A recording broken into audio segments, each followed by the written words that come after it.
You know what's so funny? We want people to make guarantees to us, but we're not willing to make guarantees to ourselves. That's the problem with some of you. You always want to blame other people. You owe you an explanation.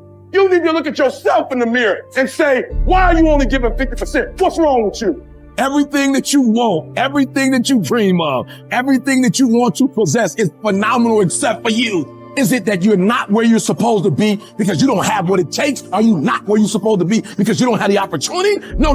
What it boiled down to is you not where you're supposed to be because you average. Every single thing you do is average. Don't complain. Don't talk negative.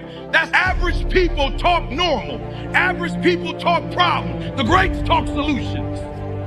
Average people use their time to whine and complain. Average people say it's their boss' fault, it's their mother's fault. I used to be average.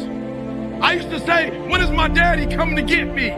When is my biological father gonna come in my life? And while I would talk like that, I ended up getting kicked out of school. And while I talked like that, I ended up being homeless. And while I talked like that, I was broke.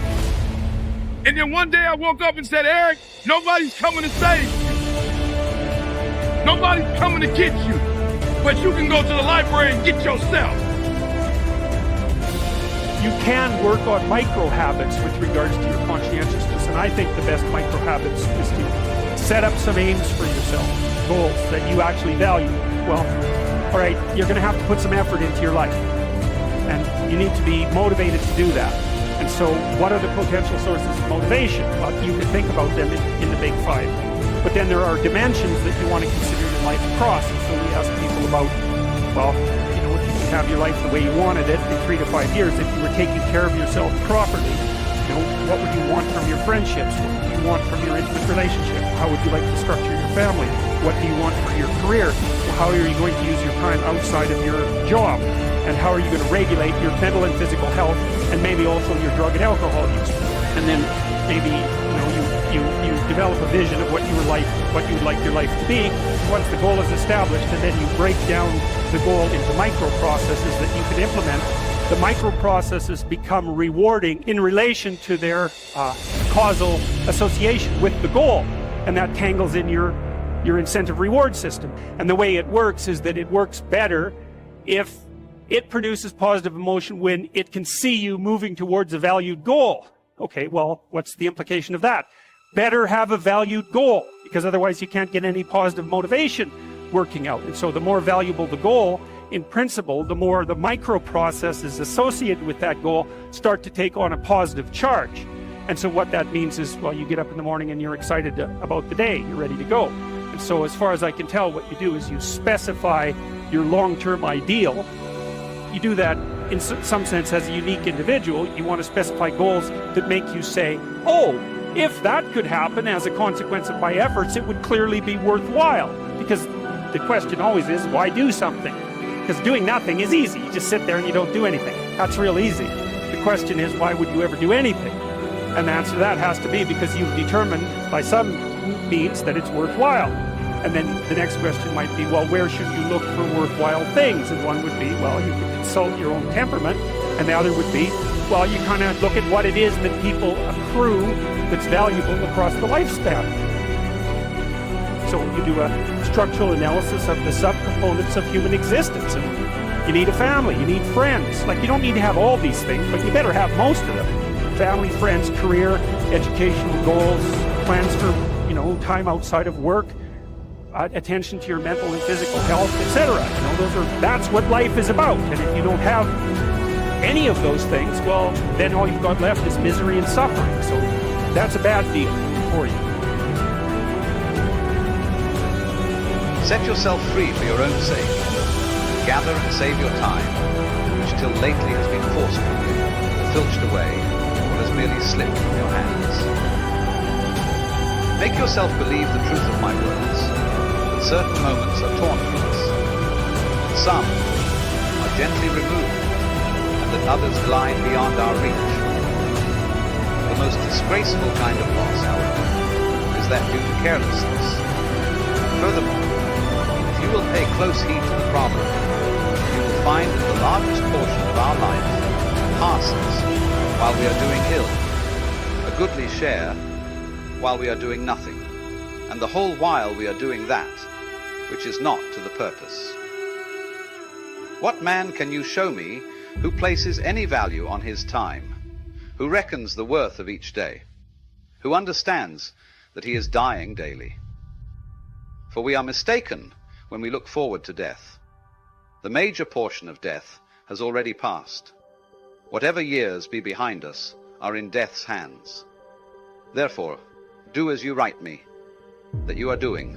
Hold every hour in your grasp. Lay hold of today's task, and you will not need to depend so much upon tomorrow's.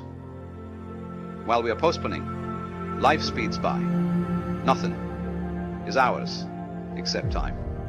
We were entrusted by nature with the ownership of this single thing, so fleeting and slippery that anyone who will can oust us from possession. What fools these mortals be! They allow the cheapest and most useless things, which can easily be replaced, to be charged in the reckoning after they have acquired them. But they never regard themselves as in debt when they have received some of that precious commodity, time. And yet time is the one loan which even a grateful recipient cannot repay. You may desire to know how I, who preach to you so freely, am practicing. I confess frankly, my expense account balances, as you would expect from one who is free-handed but careful. I cannot boast that I waste nothing, but I can at least tell you what I am wasting, and the cause and manner of the loss. I can give you the reasons why I am a poor man. My situation, however, is the same as that of many who are reduced to slender means through no fault of their own. Everyone forgives them, but no one comes to their rescue. What is the state of things then? It is this: I do not regard a man as poor if the little which remains is enough for him. I advise you, however, to keep what is really yours, and you cannot begin too early, for, as our ancestors believed, it is too late to spare when you reach the dregs of the cask. Of that which remains at the bottom, the amount is slight, and the quality is vile.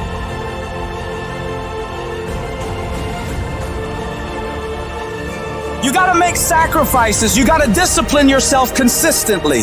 You gotta program yourself to suffer on a daily basis in order to reform those lazy habits into ones that build success.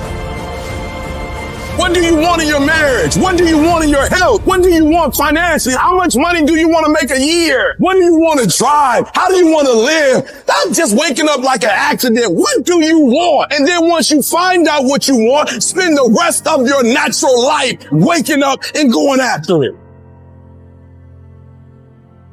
I'm suggesting to you that if you want to be great, that you're the first in the class and you the last one to leave. I suggest that you study every single page. You take every single note. You listen to every single thing the teacher tells you. Beast mode. You go to the training and you're listening and you're writing beast modes. You have to get to a place where you become comfortable with being uncomfortable. We no longer place ourselves in positions that make us feel good. Because listen here, boo, some of what you want, some of what you're trying to get ain't in the comfort zone. And so if what you want is not in the comfort zone, you got to come out of the comfort zone to get what you want. And the reason why we fast from time to time is not that we have to fast, but at some point you gotta fast because you gotta tell the flesh who's in control. I'm in control. You're not in control. I know you don't want to wake up. You don't have an option. Get up.